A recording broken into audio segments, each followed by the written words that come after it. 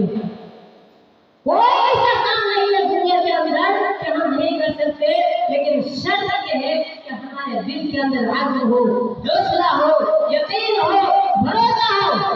اگر آپ کے دل کے اندر یقین ہوگا، بھروسہ ہوگا تو ہم ہر کام کر سکتے ہیں. تو میرے کہنے کا مطلب یہ تھا کہ میں ہر وہ انسان جو کہ بچے ہو یا بڑے ہو قرآن کو سیکھے، قرآن کو سیکھے. اور قرآن سیکھنے کا ایک اور مزے کی بات یہ ہے کہ اگر ہم قرآن کو نہیں پڑھ پاتے، جیسے اگر جس کو پڑھنا آتا ہے الحمدللہ رب العالمین الرحمن الرحیم پڑھ رہے ہیں تو بہت اچھی بات ہے، اس کو ثواب مل رہا ہے. لیکن اگر کسی کو نہیں پڑھ پاتا کوئی، اگر ان کی زبان نہیں پلٹ رہی ہے، وہ الحمدللہ رب العالمین صاف طور پر نہیں بول پاتا، وہ الحمدللہ کر کے اگر اس طرح سے پڑھتا ہے تو جتنی مرتبہ اپنی بات کو دہراتا ہے، جتنی مرتبہ وہ الفاظ کو دہراتا ہے، اتنی جگہ کو ثواب ملتا ہے. یعنی جتنے الفاظ اپنے منہ سے نکالتا ہے، ہر ایسے برتن کو جو ہے 10 نیکیاں ملتی ہیں. تو یہ ہمارا بہت بڑا اعزاز ہے. اللہ تعالیٰ نے تو محمدیہ کو عطا کیا ہے، لہٰذا ہم سب محمدی ہے، ہم اس کا فائدہ اٹھائیں. ایک چیز آپ حضرت کے سامنے بتاؤ کہ وہ قرآن جب اللہ کے نبی محمد مصطفیٰ صلی اللہ علیہ وسلم کے اوپر نازل ہوا تو آپ کو پتا ہونا چاہیے وہ ایک نبی تھے. نبی ہونے کے باوجود وہ بھی نہیں پڑھ پا رہے تھے. جب جبرائیل علیہ السلام ان کے پاس تشریف لائے اور ان سے کہا کہ یہ پڑھو، تو آپ کو پتا ہونا چاہیے کہ حضرت محمد صلی اللہ علیہ وسلم نے کیا جواب دیا؟ ماں کے بارے میں پڑھا لکھا نہیں ہوں، یعنی میرے اندر میں نہیں پڑھ سکتا، نہیں پڑھا رہی ہوں. جب اللہ کے رسول محمد صلی اللہ علیہ وسلم نے پڑھے ہوئے تھے، ان کو بھی پڑھایا گیا. حضرت جبرائیل السلام نے کیا کہا؟ پڑھو، یہ قرآن بسم اللہ کے نام سے پڑھو، ہمت تو کرو، اللہ کا نام لو، پڑھنا شروع تو کرو. ہم پڑھائیں گے، ہم آپ کو یاد کرائیں گے، ہم آپ کو سکھائیں گے، ہم آپ کو بیان کرنے کا طریقہ بتائیں گے، ہم آپ کو وہ قوت عطا کریں گے جس کے ذریعے سے آپ یاد کر سکتے ہیں. تو جبرائیل علیہ السلام نے ایک چیز کو نبی کریم صلی اللہ علیہ وسلم کو یاد کرایا، ان کو یاد کرایا، ان کے دلوں میں محسوس کیا. کب؟ جب اللہ کے رسول محمد صلی اللہ علیہ وسلم کے دل کے اندر یہ بات آئی کہ ہم نہیں پڑھ سکتے، لیکن جب ان کے اندر حوصلہ ہوا، حضرت جبرائیل علیہ السلام نے ان کو حوصلہ دیا، ان کو بھروسہ دیا، اور آپ صلی اللہ علیہ وسلم نے قرآن کو پڑھ چکے. اور آپ کو پتا ہونا چاہیے 22 سال کی مدت میں قرآن کریم نازل ہوئی. یہ قرآن وہ قرآن ہے جس کی نظیر آج تک نہیں ملتی، جس کی نظیر آج تک نہیں ملتی. آپ کو معلوم ہونا چاہیے کہ آج مسلمانوں کی یہ حالت، مسلمانوں کی یہ گراوٹ، مسلمانوں کا زوال ہندوستان ہی میں نہیں پوری دنیا کے اندر. آخر کیوں اتنی زوال ہے؟ مسلمان ہر جگہ کیوں مار کھا رہے ہیں؟ مسلمان آخر کس وجہ سے ہر جگہ ذلیل کیے جا رہے ہیں، رسوا کیے جا رہے ہیں؟ کیوں آخر؟ اس کی وجہ کیا ہے؟ کبھی ہم نے سوچا آج کل کے نوجوان کے اندر شاید یہ بات آتی بھی ہوگی کہ علماء لوگ بیان کرتے ہیں، کتابوں کے اندر لکھا رہتا ہے کہ مسلمانوں کے اوپر اللہ تعالیٰ کی مدد آتی ہے، اللہ تعالیٰ مسلمانوں کی مدد کرتے ہیں، اللہ تعالیٰ مسلمانوں کے ساتھ ہے. اس کے باوجود دنیا کے اندر ہر جگہ کے مسلمان انقلاب کر رہے ہیں، ہر جگہ کے مسلمان رسوائی حالت میں.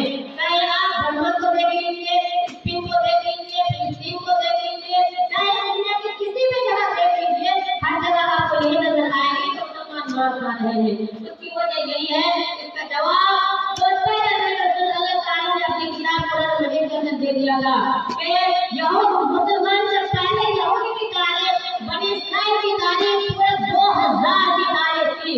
ان کے اندر انہوں نے بتا دیا تھا کہ جو بنی اسرائیل کی امت تھی ان کو ہم نے کب نیچے گرایا، کب اٹھایا. وہ سارے طریقے لکھے ہوئے کتاب کے اندر کہ بنی اسرائیل نے کون سا کام کیا جس کی وجہ سے ان کو اوپر اٹھایا گیا، اور کون سا کام کیا جس کی وجہ سے نیچے گرایا گیا. تو ہمیں ان کاموں سے بچنا پڑے گا کہ جس کام کی وجہ سے اللہ تعالیٰ ہمیں راضی ہو. اس کی سب سے بڑی وجہ یہ ہے کہ اللہ تعالیٰ نے وعدہ تو کیا ہے کہ ہم غلط رہیں گے، جیسے کہ کہا ہے وَأَنْتُمْ لَا تَعْلَمُونَ إِن كُنتُم مُؤْمِنِينَ، اگر تم